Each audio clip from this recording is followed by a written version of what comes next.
Fáilte Rótáire, go dtí an Shannon, and Senator Robbie Gallagher, you have 4 minutes. Gora Maigad, Cahirlach, Tara Bawait and Fáilte, Acrof Gujigan Cha, Shaw, and you. Minister, I welcome you here to the House today, and as I would like to discuss the response times in relation to ambulance call-outs in counties Monaghan and Cavan. Towards the end of December last year and the beginning of January this year, 2 very serious and life-threatening incidents occurred in Monaghan, in the general North Monaghan area. One person collapsed in Monaghan shopping centre, where another person fell down the stairs of her family home. In both instances, delays of over 2 hours, and in one case 2.5 hours, occurred while these people were waiting on an ambulance.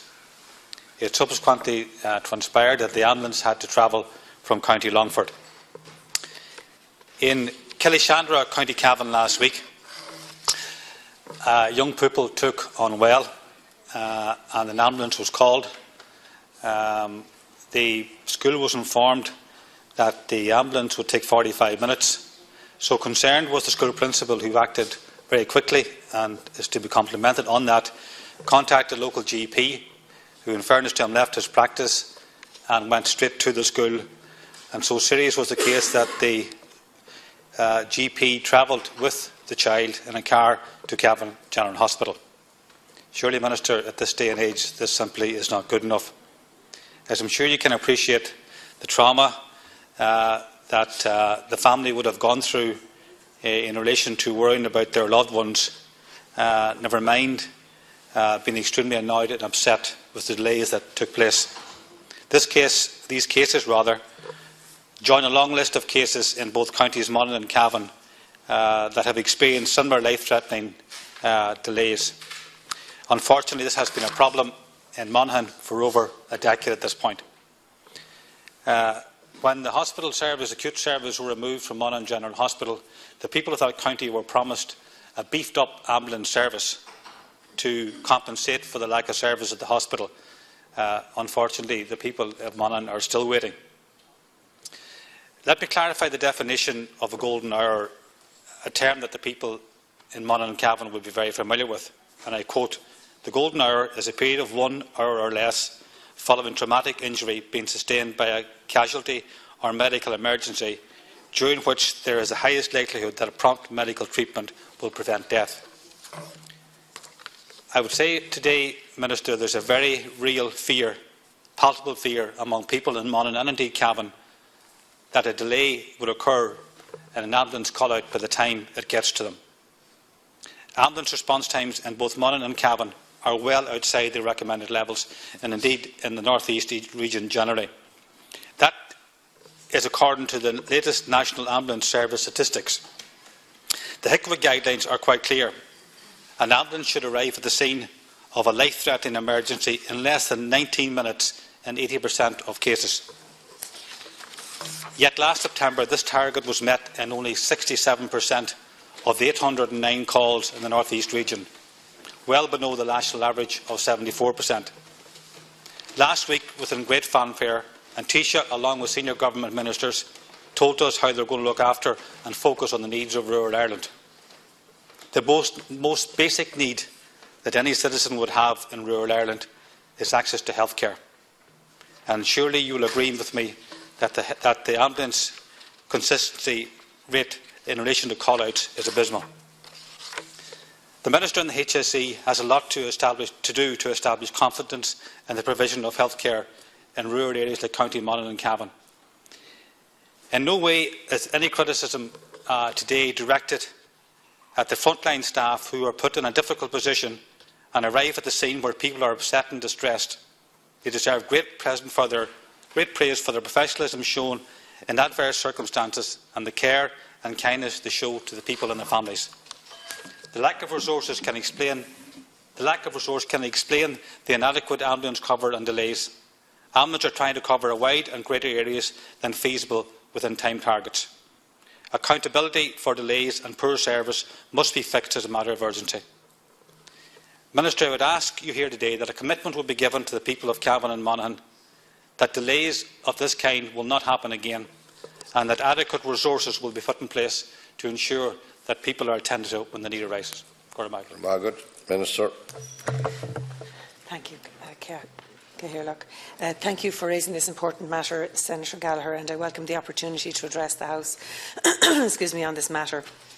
Monaghan Ambulance Base provides a 24-hour-a-day, 7 days a week ambulance service. In addition, the National Ambulance Service has been moving to a policy of dynamic deployment where vehicles are strategically located where they are most likely to be required, rather than located at a particular station.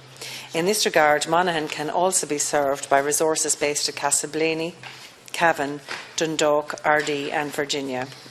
While response times are helpful for performance measurement, it should be recognised that sole reliance on response times does not provide a comprehensive picture of modern ambulance service performance. A steering group set up by the HSE has been working to define a new set of key performance indicators for the ambulance service, which will include patient outcome indicators to assess performance. The National Ambulance Service has undergone a very significant process of modernisation in recent years, and a number of important service innovations and developments have taken place. The National Emergency Operations Centre has been established, where emergency calls are received and emergency resources are dispatched. The National Ambulance Service has visibility of all available paramedic resources and vehicles in real time, ensuring that the closest available resource is dispatched to an emergency. In addition, the National Ambulance Service has developed the Intermediate Care Service to provide lower acuity hospital transfers, which frees up emergency ambulances for the more urgent calls. I should also mention that a permanent emergency aeromedical support service has been established to provide a more timely response time to persons in rural areas. Looking to the future, the National Ambulance Service is looking at alternatives to the current model of care, which requires that every patient be brought to an emergency department. The options under consideration include hear and treat, where clinical advice is provided over the phone call to callers who can then, if appropriate, be referred to other care pathways. I am advised that a recruitment process is underway for the necessary staff to facilitate the rollout of a pilot hear and treat model of care. This ambulance reform programme is taking place against the backdrop of the HICWA review of ambulance services, which was published in late 2014, and the National Ambulance Service Capacity Review, which was published last year. The Capacity Review examined overall ambulance resource levels and distribution against demand and activity. Implementation of the recommendations of the Capacity Review will require a multi-annual programme of phased investment in ambulance manpower, vehicles and technology. I am happy to confirm that in that context, additional funding has been made available to the National Ambulance Service for 2017, which will provide for the recruitment and training of additional staff, the development of alternative care pathways and the implementation of the electronic patient care record. Briefly, Senator. Yeah, Minister, I'd like to thank you for your response. I welcome the statement in that it mentions that additional resources will be allocated. As you can see from what I'm after outlining, it's very much needed. When I was first alerted to this particular incident in Monaghan on the first week in January, I contacted the HSE in relation to this particular issue. As you can imagine, it caused great concern to the people of that county. I asked for an explanation as to what the reason was for the delay. We're now entering February and I still haven't had a response. I don't expect you to have the answer to that question, but this is an issue that needs addressing. I take cold comfort with respect from the contents of your statement from the department. It's an issue that has to be addressed. If someone is in a critical and life-threatening situation, is lying waiting 2.5 hours on an ambulance, we have a serious problem.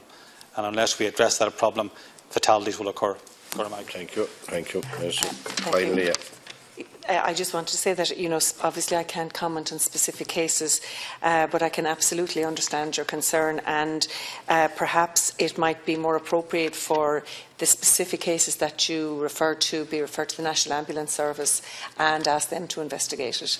It's something that if you would provide the details to them, I'm sure that they'd investigate it and see what happened in those instances. That has been done, Minister. Thanks. Okay, thank you. Thank you, Minister, and thank you, Senator. And I now propose to